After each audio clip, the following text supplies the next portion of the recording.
Hello and welcome to Newsfeed on Trust TV. I am Sumaya Abubakar, taking you through the stories trending online that people are talking about and sharing around the globe today. Sanwo-Olu purchased rechargeable funds with 2 billion naira, governorship candidate alleges. I got 2 million naira, not 2 billion naira for rechargeable funds. Lagos State Deputy Governor breaks his silence. Benue Governor Hyacinth Alia reportedly approved 2 billion naira for the purchase of vehicles for himself and others. We are yet to receive Mohbad's autopsy reports, police says. Now, top of what's trending today, we have the Lagos State Governor Babajide Sanwo-Olu is presently receiving public scrutiny after state procurement records showed he approved 7.5 million naira to replace liquid fragrance in his office and 2 billion naira to purchase rechargeable funds for the office of his deputy Obafemi Hamzat. Other contracts awarded by the State Public Procurement Agency (PPA) in the second and third quarters of 2023 include approval of over 440 million naira for the purchase of a new Lexus LX 600 bulletproof sport utility vehicles for the use of the pole of office of the Chief of Staff. The Office of the Chief of Staff also got 18.5 million naira for the supply and distribution of 2,000 Noila chickens across the local government areas and wards in the state. The government also approved 152 million naira for the restoration of water supply at Idugaran Palace, the official residence of the Oba of Lagos. Records also showed that the state will spend 581 million naira to renovate St. Andrew's Anglican Church in the Oke-Popo area of the state. The Office of the Deputy Governor was awarded 30 million naira for monthly outreach of the indigent citizens by the wife of the Deputy Governor. The office also got another 30 million naira for empowerment program. The 2023 governorship candidate of the Action Democratic Congress, the ADC in Lagos, Funsho Doherty, who raised questions about some of the contracts, said that he has written an open letter to the governor, Sanwo-Olu, to review some of the projects that he made this known on his page on X, formerly Twitter. A netizen commented, "Those defending the LP governor will come and condemn this double standard." Another said, "In China, both the governor and his deputy will get nothing less than 40 years imprisonment or even face the death penalty after their trial, which would be brief in a matter of weeks for this sort of public funds misappropriation. But in Nigeria, we celebrate these rogues." Another person said, "In whatever you do, don't stop doing anything possible to leave Nigeria." A sad situation there. Next on what's trending, we have the Lagos State Deputy Governor Obafemi Hamzat has refuted the claim by the Public Procurement Agency that his office got 2 billion naira to purchase rechargeable fans, rechargeable lights and fridges. Hamzat, in a memo addressed to the Director General of the Procurement Agency, said that the approval for the project was 2 million naira. He also claimed that his wife got 2.5 million naira each for her monthly outreach to indigent and empowerment program as against the 30 million naira captured by the agency. It will be recalled that the state governor Babajide Sanwo-Olu and his deputy Hamzat came under criticism for approving 7.5 million naira to replace liquid fragrance in Sanwo-Olu's office and 2 billion naira to purchase rechargeable fans for the office of Hamzat. However, Hamzat, in a memo signed by Director of Finance and Accounts Tola Ekemode on behalf of the Permanent Secretary in the Office of the Deputy Governor, said the reports by the agency was untrue, mischievous, fake and unfounded. The memo said that it is important to state that truly the office did get approval and awarded the provision of supply items, rechargeable fans, rechargeable lights and fridges for the sum of 2,017,849 as against the 2,017,840,000 naira as reported by Doherty in his purported letter. A netizen asked, 2 million for rechargeable fan. How much is air conditioner? A guy opined, they have turned a whole nation to a circus. And someone said, EFCC won't be active in things like this, and yet you want Nigeria to work. Next on what's trending is Governor Hyacinth Alia of the Benue State has approved 2 billion naira for the procurement of vehicles for himself, his deputy, House of Assembly members, and other government officials in the state, Sahara reporters are reporting. The financial records of the state obtained by Sahara reporters on Sunday, November 19th, showed that the money was approved on 5th of September 2023 and is only one among several other questionable expenses of the governor, which have amounted to over 40 billion naira in 5 months. The document, which Sahara reporters obtained from highly partly read, 2,760,018,000 amount paid as measurement certificate number 1 for the construction, rehabilitation of 16 number roads within Makurdi metropolis of Benue State, 15.39 kilometer, spending about 2,760,018,000 amounts paid as measurement certificate number 1 for procurement of fairly used Hummer 2-3 buses for palliative measures and used Toyota Hilux 2018-2019 model vehicles for security purpose. Also, another sum of 2,040,780,000 amounts paid based on anticipatory approval for procurement of vehicles for Your Excellencies, the Executive Governor and Deputy Governor, Assembly members, government officials in the state. The sources in the state government told Sahara reporters that the spendings keep coming despite the governor's initial promise to the people that he will not be wasteful in governance. A netizen said, "No one can save Nigeria. Absolutely no one. If you like, vote John the Baptist."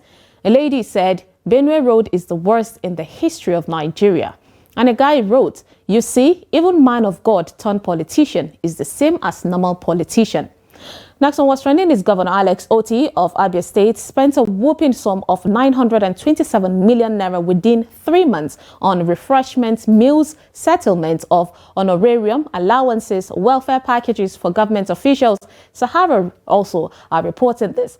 The report, titled Abia State Third Quarter July-September 2023 Budget Performance, was posted on the state government's website. The third quarter of the year to date performance is assessed against the revised 2023 budget that covers the original budget plus an amendment environment sum of 22,263,269 as summarized below. It read.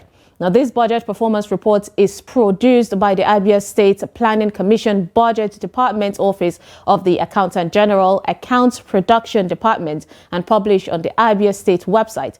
In the report, the OT-led government spent about 223,389,889 naira on refreshment meals, while 350,400,000 was spent on honorarium and seating allowances for government officials within July and September 2023. A netizen commented, "Because the man paid all the hanging pensions of 8 years, they want to tag him. This is the best governor in Nigeria at this moment."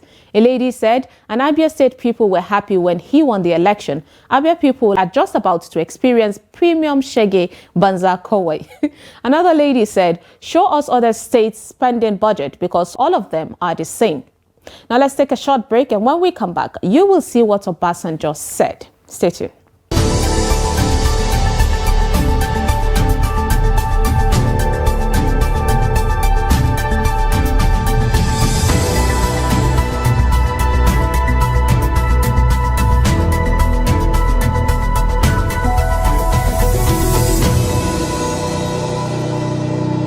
Welcome back. It's NEWSFEED. Now, former President Olusegun Obasanjo has declared that Western liberal democracy has failed in Africa because it was forced on the continent. Obasanjo stated this on Monday while delivering his keynote address at a high-level consultation on rethinking Western liberal democracy for Africa in Abeokuta, the Ogun State capital. According to the former president, Western liberal democracy will never work as a system of government in Africa because it does not take into account the views of the majority of the people. Obasanjo described Western liberal democracy as a government of a few people, overall the people or population, and these few people are representatives of only some of the people and not fully representative of all the people. Invariably, the majority of the people are wittingly and unwittingly kept out.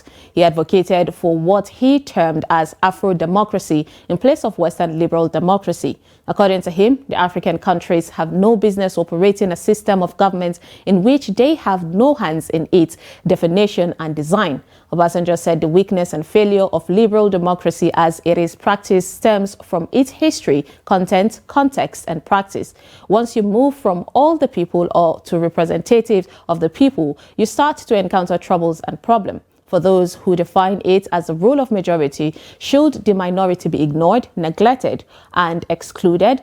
In short, we have a system of government in which we have no hands to define and design, and we continue with it even though we know that it is not working for us. Those who brought it to us are now questioning the rightness of their invention, its deliverability, and its relevance today without reform. A netizen said, coming from someone who ruled for 8 years and an attempt for the third term, democracy may have its defects in Africa due to the political players, but this shouldn't be coming from the greatest beneficiary of the defective democracy. A guy said, Africa never had democracy to start with. It has always been subtle autocracy, dictatorship. Africa will take like a century to normalize. And someone else said, some folks talking about the man ruled for 8 years, he was never that bad. Someone who left his conference meeting to attend to a bombing at Berger. How many presidents after him come out boldly in front of multitudes to address it? Next on What's Trending, we have the national chairman of the ruling All Progressive Congress, the APC, Dr. Abdullahi Umar Ganduje, on Tuesday, November 21st, said the demise of Ace Kannywood movie director Aminu Surajo Bono is a big blow to the entertainment industry. Dr. Ganduje, who expressed shock over the passage of the popular actor, said that it came at a time when the industry needed him the most. A statement signed by his chief press secretary, Edwin Olofu, made available to newsmen on Tuesday, stated that Bono stands tall ahead of others in the entertainment industry in terms of commitment to preserve and promote the social-cultural values of the House of Fulani heritage. Mr. Olofu said that Bono's life and times in the industry created a positive impact and helped in no small measures enlist fellowship confidence to the industry. Ganduje said, I want to use this time to identify and commiserate with his immediate family in particular and Kannywood in general over the demise of one of the brightest brains in the industry, the Ace movie director Aminu Surajo Bono. The statement stressed that Bono's life and times at the entertainment industry brought fame to Kannywood. Ganduje maintained that the late film director's life on stage and offstage boosted the confidence of those who had contrary views to the industry. The APC national chairman noted, I must admit that Aminu Surajo Bono's exit has created a gap in the entertainment industry, and this is a reality that we must contend with years ahead. A netizen wrote, I swear even I barely slept yesterday. May Allah forgive him. Someone wrote, great loss. May Allah have mercy on him and make paradise his final abode. And another person opined, this is a lesson for Kannywood people. It's a lesson for all. Next on What's Trending, we have the Lagos State Police Command has said that the autopsy report of the late singer Ilerioluwa Aloba, aka Mohbad, has not been given to them. The 27-year-old singer died on September 12 in the controversial circumstances. Nigerians demanded for an autopsy to be carried out to ascertain the real cause of his death. On September 21st, exactly 2 months today, his body was exhumed from where it was buried in Ikorodu, Lagos State, for an autopsy to be carried out.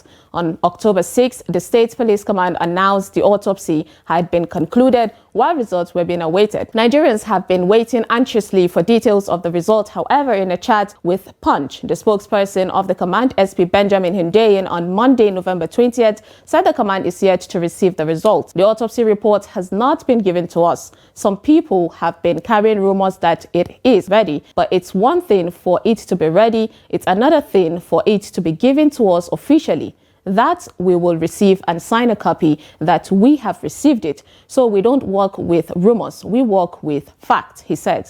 A netizen commented, if Mohbad's wife was really guilty, they would have released evidence and autopsy since. But for them to be hiding autopsy for 2 months now shows that the police are covering up someone powerful. There is no justice in this country. They should just release his body for proper burial, let everyone rest. All this delay tactics is tiring. A guy said, can you all imagine? Getting an autopsy result is not difficult. We must see to the end of this. Justice is all we need.